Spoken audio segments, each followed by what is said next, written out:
రెడ్డి గారి నాయకత్వం కౌశిక్ రెడ్డి గారి నాయకత్వం కౌశిక్ రెడ్డి గారి నాయకత్వం కౌశిక్ రెడ్డి గారి నాయకత్వం కౌశిక్ రెడ్డి గారి నాయకత్వం కౌశిక్ రెడ్డి గారి నాయకత్వం కౌశిక్ రెడ్డి గారి నాయకత్వం. రిక్వెస్ట్ దయచేసి ఇప్పుడు మీ 144 సెక్షన్ ఉంది కదా, ఉంది కదా 144 సెక్షన్ ఉంది కదా, నేను అర్థం చేసుకున్నా 144 సెక్షన్ నేను ఒక్కనే వస్తా అంటున్నా, నేను తప్పే ఉంది. జస్ట్ 1కి వచ్చిన తర్వాత చేస్తాను. అక్కడ ఎవరికి అలవ్ లేదు సార్ ప్రస్తుతానికి పొలిటికల్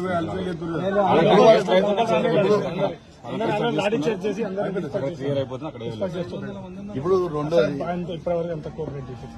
100% కానీ నేను రిక్వెస్ట్ ఏం చేస్తున్నాడు మళ్ళీ అలౌ చేయరాదు, పోయేదేమో సార్ మీరు చేయరు కదా సార్. ఈయన ప్రెస్ ద్వారా ఈయన ప్రమాణం వాళ్ళు అనుమతిస్తలేరు కాబట్టి ఒక బాధ్యత కలిగిన శాసనసభ్యునిగా నా నియోజకవర్గ